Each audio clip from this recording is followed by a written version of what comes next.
Hola a todos, gracias por estar ahí, bienvenidos y gracias por acompañarme en estos encuentros que tenemos ustedes y yo todas las semanas. Gracias realmente por todas las cosas lindas que me ponen. Bueno, hoy quiero hablar un poco de el perdón, de las familias y el perdón. Hace un tiempo atrás el Papa Francisco justamente habló de lo que es la familia perfecta o no. Ustedes saben que no existe la familia perfecta. No tenemos padres perfectos, nosotros no somos perfectos, no nos casamos con alguien perfecto y tampoco tenemos hijos perfectos. En realidad, muchas veces vivimos reclamándonos, reprochándonos en la familia, porque todos miramos el problema del otro, todos miramos los errores del otro. Muchas veces nos falta empatía con el otro.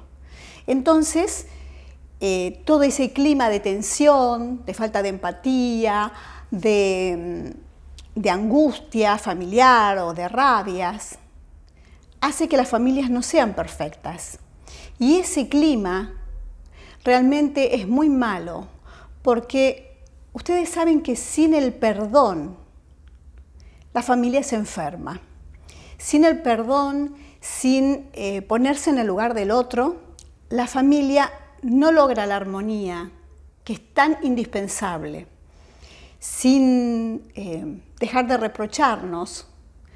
Y realmente habría que entender, en el caso de los padres, cómo fueron criados, por qué nos dicen tal cosa. En el caso de los hijos, por qué hacen tal cosa para llamar la atención. En el caso de los esposos, esposas, lo mismo.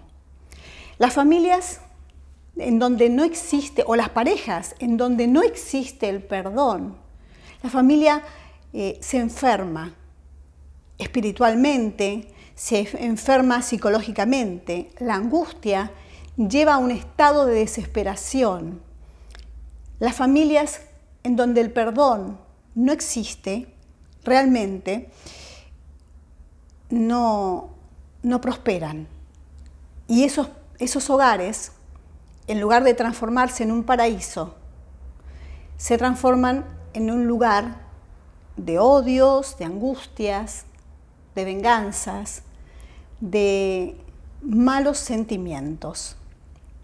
En este momento que estamos en una pandemia, en este momento que estamos en una crisis de salud, una crisis sanitaria mundial, que nos afecta a todos los países, hasta el país más rico y el país más pobre, que este virus logró y logra todavía devastar a tantas familias.